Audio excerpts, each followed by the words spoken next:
Phone ಮಾಡಿದ್ದಾರೆ. ಶಿವರಾತ್ರಿಯನ್ನು ಉಪಯೋಗಿಸ್ಕೊಂಡು ಜನರ ಭಾವನೆಗಳನ್ನು ಉಪಯೋಗಿಸ್ಕೊಂಡು ಅಪಾರವಾದ ಸಂಪತ್ತು ಬರುತ್ತೆ, ಎಲ್ಲ ಸಮಸ್ಯೆಗಳು ಬಗೆಹರಿಯುತ್ತೆ ಅಂದ್ಬಿಟ್ಟು ಫೋನ್ ಮಾಡಿದ್ದಾರೆ.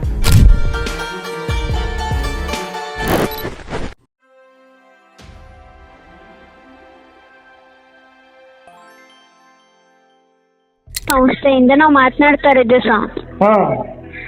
ಸಂಖ್ಯಾಶಾಸ್ತ್ರಗಳ ಜೋಡಣೆಯಿಂದ ತಮ್ಮ ನಂಬರ್ ಅನ್ನ ಗುರುಜಿ ಅವರು ಆಯ್ಕೆ ಮಾಡಿದ್ದಾರೆ ಸರ್. ಅದಕ್ಕೋಸ್ಕರ ತಮ್ಗೆ ಹಾಗೂ ತಮ್ಮ ಕುಟುಂಬಕ್ಕೆ ಒಳ್ಳೆಯದಾಗ್ಲಿ ಅಂತ 12 ತರಹದ ಪೂಜಾ ಸಾಮಗ್ರಿಗಳನ್ನ ಸ್ವತಃ ಗುರುಜಿ ಅವರೇ ಪೂಜೆ ಮಾಡಿಸಿ ಸರ್. ತಮ್ಗೆ ತಮ್ಮ ಕುಟುಂಬಕ್ಕೆ ಏನೇ ಸಮಸ್ಯೆ ಕಷ್ಟ ಅಂತ ಇದ್ರೆ ಪರಿಹಾರವಾಗ್ಲಿ ಅಂತ ಪೂಜಾ ಸಾಮಗ್ರಿಗಳನ್ನ ಪೋಸ್ಟ್ ಮೂಲಕ ಕಳಿಸ್ಕೊಡ್ತಿದ್ದಾರೆ. ತಮ್ಮ ಸಮಸ್ಯೆ ಎಲ್ಲವೂ ಪರಿಹಾರವಾಗ್ಲಿ ಅಂತ ಕಳಿಸ್ಕೊಡ್ಬೋದಾ ಬೇಡವಾ ಅಂತ ಕೇಳಲಿಕ್ಕೆ ಕಾಲ್ ಮಾಡಿರೋದು ತಮಗೆ.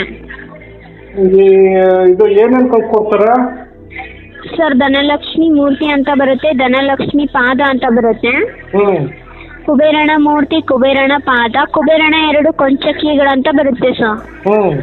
ಒಂದು ದೊಡ್ಡಕ್ಕಿ ಅಂತ ಬರುತ್ತೆ, ಒಂದು ಚಿಕ್ಕಕ್ಕಿ ಅಂತ ಬರುತ್ತೆ, ಮಂಗಳಾರತಿ ತಟ್ಟೆ, ಆಮೆ ಮೂರ್ತಿ, ಆಮೆ ಪ್ಲೇಟು, ಮತ್ತೆ $2 ಕೂಡ ಕಳಿಸ್ಕೊಡ್ತಿದ್ದಾರೆ sir. Saibaba dollar, Dhanalakshmi dollar, ಒಂದು ಚೌಕಾಕಾರದ ಸರಳ ವಾಸ್ತು ಪ್ಲೇಟು, ಮತ್ತೆ 2 ಕುಬೇರಣ ನಂದಾದೀಪಗಳಂತ ಒಟ್ಟಾರೆ 12 ತರಹದ ಚಿನ್ನ, ಬೆಳ್ಳಿ, ಕಂಚು, ತಾಮ್ರ ಅಂತ ಶುದ್ಧ ಪಂಚಲೋಹಗಳಿಂದ ತಯಾರು ಮಾಡಿರೋ ಸಾಮಗ್ರಿಗಳನ್ನೇ ಕಳಿಸ್ಕೊಡ್ತಿರೋದು ಸರ್. ಅದಕ್ಕೆ ಅಮೌಂಟು ಕೂಡ ಇರುತ್ತೆ. ಮಾರ್ಕೆಟಿನ ಅತಿ ಕಡಿಮೆ ಬೆಲೆ ಅಂತ ಇರುತ್ತೆ ಸರ್ ತಮಗೆ. ಸರ್, ಈಗ ತಾವು ಮಾರ್ಕೆಟಿಗೆ ಹೋಗಿ ತಮ್ಮ ಮನೆಗೆ ಸರಳ ವಾಸ್ತು ಅಥವಾ ದೋಷ ನಿವಾರಣಾ ಪೂಜೆ ಮಾಡಿಸ್ತೀನಿ ಅಂತ ಎಲ್ಲಾದ್ರೂ ಹೊರಗಡೆ ಹೋದ್ರೆ 10,000 ರಿಂದ 12,000 ತಮಗೆ ಖರ್ಚಾಗುತ್ತೆ ಸರ್ ಬೇರೆ ಕಡೆ. ಆದ್ರೆ ತಮ್ಮ ನಂಬರನ್ನ ಗುರುಜಿ ಅವರು ಆಯ್ಕೆ ಮಾಡಿರೋದ್ರಿಂದ 1,500 ರೂಪಾಯಿಗೆ ಮಾತ್ರ ಕಳಿಸ್ಕೊಡ್ತಿರೋದು. ಅಮೌಂಟ್ ಈಗಲೇ ಕಟ್ಟೋ ಆಗಿರಲ್ಲ ಸರ್. ಪೋಸ್ಟ್ ಮೂಲಕ ಬರ್ಲಿಕ್ಕೆ ತಮ್ಗೆ 6 ರಿಂದ 8 ದಿನ ಆಗುತ್ತೆ. ಬಂದ್ಮೇಲೆನೆ ಅಮೌಂಟ್ ಅನ್ನ ಕಟ್ಟಿ ಪೂಜೆ ಸಾಮಗ್ರಿಗಳನ್ನ ತಗೊಳ್ಳೋದಂತ ಇರುತ್ತೆ ಸರ್. ಅಲ್ಲಿವರೆಗೂ 1 ರೂಪಾಯಿನೂ ಚಾರ್ಜಸ್ ಅಂತ ಕಟ್ಟೋ ಆಗಿರಲ್ಲ ತಾವು. ಈ 12 ತರಹದ ಪೂಜಾ ಸಾಮಗ್ರಿಗಳನ್ನ ಕಳಿಸ್ಕೊಡ್ಬೋದಾ ತಮ್ಗೆ? ಅಲ್ಲ, ಈಗ ಗುರುಜಿಗಳು ನಮ್ಮ ನಂಬರ್ ಎಲ್ಲಿ ಸಿಕ್ತು ನಿಮ್ ಗುರುಜಿಗೆ? ಸರ್, ಸಂಖ್ಯೆ ಶಾಸ್ತ್ರ ಅಂತ ಇರುತ್ತೆ. ಆ ಆಧಾರದ ಮೇಲೆ ಆಯ್ಕೆ ಆಗಿರೋದ್ರಿಂದ ತಮಗೆ ಇರೋದು ಸರ್. ತಮಗೆ ಅದ್ ಯಾವ್ದ್ರ ಮೇಲೆ ಆಯ್ಕೆ ಆಗ್ಲಿ, ನನ್ನ ನಂಬರ್ ಹೇಗ್ ಸಿಕ್ತು ಅವ್ರಿಗೆ ಅದ ಹೇಳಿ ಸರ್. ಅದೇ ಇರುದಲ್ವಾ, ಸಂಖ್ಯೆ ಶಾಸ್ತ್ರಗಳ ಜೋಡಣೆಯಿಂದ ಆಯ್ಕೆ ಆಗಿರೋದ್ರಿಂದ ಕಾಲ್ ಮಾಡಿರೋದು ತಮಗೆ. ಆಯ್ಕೆ ಏನೇನು? ನಮಸ್ಕಾರ ಸ್ನೇಹಿತರೆ, ಇದು ನೋಡಿ ಶಾಂತ ಮಲ್ಲಿಕಾರ್ಜುನ ಸ್ವಾಮಿ ದೇವಸ್ಥಾನ, ಪುಷ್ಪಗಿರಿ.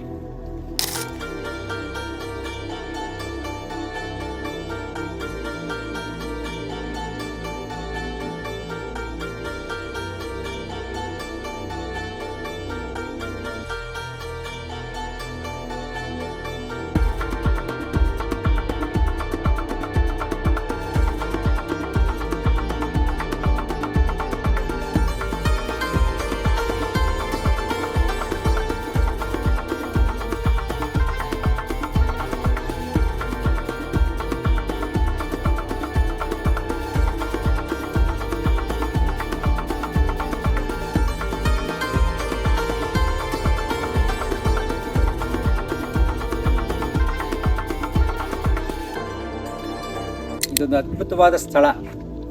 ನಾನು ಯಾವಾಗಲಾದರೂ ಈ ಕಡೆ ಬಂದರೆ, ಮಡಿಕೇರಿ ಕಡೆ, ನಮ್ಮ ಮಿಸ್ಸಸ್ ಊರ ಕಡೆ ಬಂದರೆ ಇಲ್ಲಿಗೆ ಬಂದುಬಿಟ್ಟು ಒಂದು ಸ್ವಲ್ಪ ಹೊತ್ತು ಕುಳಿತಿದ್ದು ಧ್ಯಾನ ಮಾಡ್ಕೊಂಡು ಹೋಗ್ತೀನಿ. ಅದಕ್ಕೆ ಶಾಂತ ಮಲ್ಲಿಕಾರ್ಜುನ ದೇವಸ್ಥಾನ ತುಂಬ ಪ್ರಶಾಂತವಾಗಿರುತ್ತೆ. ಇಲ್ಲಿ ಬನ್ನಿ, ಒಂದು ವಿಚಾರ ಹೇಳ್ತೀನಿ. ನಮ್ಮ ಯೂಟ್ಯೂಬ್ನಲ್ಲಿ ನಮ್ಮ ಹಿತೈಷಿಗಳು ಡಾಕ್ಟರ್ ದಿವಾಕರ್ ಅಂತ, ಅವ್ರಿಗೆ ಒಬ್ಬರು ಫೋನ್ ಮಾಡಿದ್ದಾರೆ.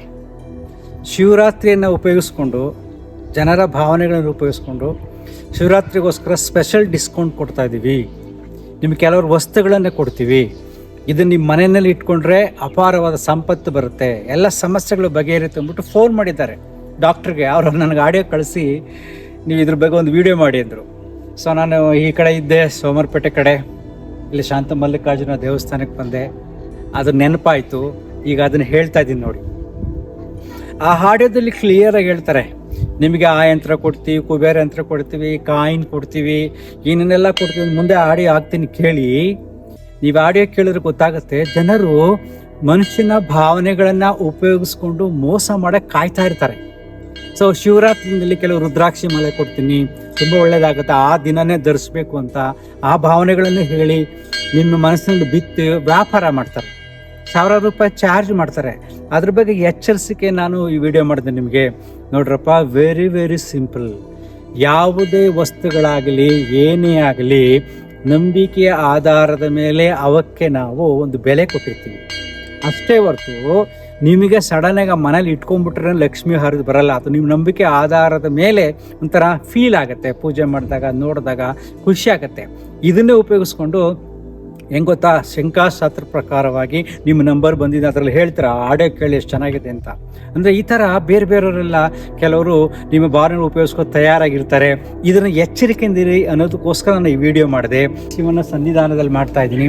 ಹಾಗೆ ಬನ್ನಿ, ಇದನ್ನು ತುಂಬ ಚೆನ್ನಾಗಿದೆ ಮಾತಾಡಿಕೊಂಡು. ಇದೊಂದು ಇದು ಆ್ಯಕ್ಚುಲಿ ನೂರಾರು ವರ್ಷಗಳ ಇತಿಹಾಸವಿದೆ ಈ ಸಂಪಿಗೆ ಮರಕ್ಕೆ. ಇಲ್ಲಿ ಬಂದಾಗ ನಾನು ಮೆಡಿಟೇಷನ್ ಮಾಡ್ತೀನಿ ಯೂಸಲ್ಲಾಗೆ. ನೋಡಿ ಎಷ್ಟು ಚೆನ್ನಾಗಿದೆ. ಈ ಸಂಪಿಗೆ ಮರಕ್ಕೆ ನೂರಾರು ವರ್ಷ ಆಗಿದೆ. ಇಲ್ಲಿ ಕುಳಿತುಕೊಂಡು ಧ್ಯಾನ ಮಾಡಿದ್ರೆ ಈ ಪ್ರಕೃತಿಯ ಸೌಂದರ್ಯ ಶಾಂತವಾಗಿದೆ. ಅದಕ್ಕೆ ಅದ್ಭುತವಾದ ಶಾಂತ ಮಲ್ಲಿಕಾರ್ಜುನ ಸ್ವಾಮಿ ದೇವಾಲಯ ನೋಡಿ, ಶಾಂತವಾಗಿದೆ. ಸೊ ಶಿವ ತತ್ವವೇ ಶಾಂತತೆ, ಪ್ರಶಾಂತತೆ, ಖಾಲಿಯತನ. ಯಾವುದೇ ರಾಗದ್ವೇಷ ಬೇಡಿಕೆಗಳಿಲ್ಲ, ಯಾವುದೇ ಕಂಡೀಷನ್ ಇಲ್ಲ. ನಿಜವಾಗಲೂ ಶಿವನ ಪೂಜೆನ ನೀವು ಮಾಡಿದರೆ ಅಲ್ಲಿ ಏನೂ ಇರುವುದಿಲ್ಲ. ಶಾಂತವಾದ ಧ್ಯಾನ ಮಾಡಿದ್ರೆ ಅದೇ ಶಿವಪೂಜೆ ಅಲ್ವಾ. ಶಿವ ವೈರಾಗಿ, ಅವನು ಹೇಗಿರ್ತಾರೆ ನೋಡಿ, ಅವನು ಯಾವುದೇ ಆಡಂಬರ ಇಲ್ಲ, ಚರ್ಮಾಂಬರಧಾರಿ, ಅವನು ಪ್ರೇಮಮಯಿ. ಆ ಶಿವ ತತ್ವವನ್ನು, ಆ ಶಿವನ ಪದವನ್ನು ಉಪಯೋಗಿಸ್ಕೊಂಡು ಜನರು ಮೋಸ ಮಾಡೋಕ್ಕೆ ಕಾಯ್ತಾ ಇರ್ತಾರೆ. ಎಚ್ಚರಿಕೆಂದಿರಿ, ಯಾವ ವಸ್ತುಗಳು ಬೇಕಾಗಿಲ್ಲ. ನಿನ್ನ ಮೈಂಡ್ ಕ್ಲಿಯರ್ ಆಗಿದ್ದರೆ ಅಲ್ಲಿ ಭಗವಂತ ನೆಲೆಸ್ತಾನೆ. ಸಣ್ಣ ಪ್ರಾರ್ಥನೆ ಸಾಕು. ಪ್ರಾರ್ಥನೆ ಮಾಡಿ ಶ್ರದ್ಧೆಯಿಂದ ನೀವು ಕೆಲಸ ಮಾಡಿ ಸಕ್ಸಸ್ ಬಂದೇ ಬರುತ್ತೆ, ನಿಮ್ಮ ಯೋಗ್ಯತೆಗೆ ಅರ್ಹತೆಗೆ ಅನುಗುಣವಾಗಿ. ಈ ಪ್ರಕೃತಿಯನ್ನು ಯಾರೂ ಜಡ್ಜ್ ಮಾಡೋಕ್ಕಾಗಲ್ಲ, ಯಾರೂ ಕೂಡ ವ್ಯಾಪಾರ ಮಾಡಿ ಹಣವನ್ನು ಗಳಿಸೋಕ್ಕಾಗಲ್ಲ. ಭಗವಂತನ ಹೆಸರಿನಲ್ಲಿ ತುಂಬ ಜನ ಭಗವಂತನ ಹೆಸರಿನಲ್ಲಿ ಬರೀ ಮೋಸ ಮಾಡೋರೇ ಇದ್ದಾರೆ. ಎಚ್ಚರಿಕೆಯಿಂದಿರಿ. ಈ ಶಿವನ ದೇವಸ್ಥಾನದಲ್ಲಿ ನಾನು ಹೇಳ್ತಾ ಇದ್ದೀನಿ ಅಲ್ವಾ. ಆಡಿಯೋ ಕೇಳಿ ಚೆನ್ನಾಗಿದೆ. Thank you.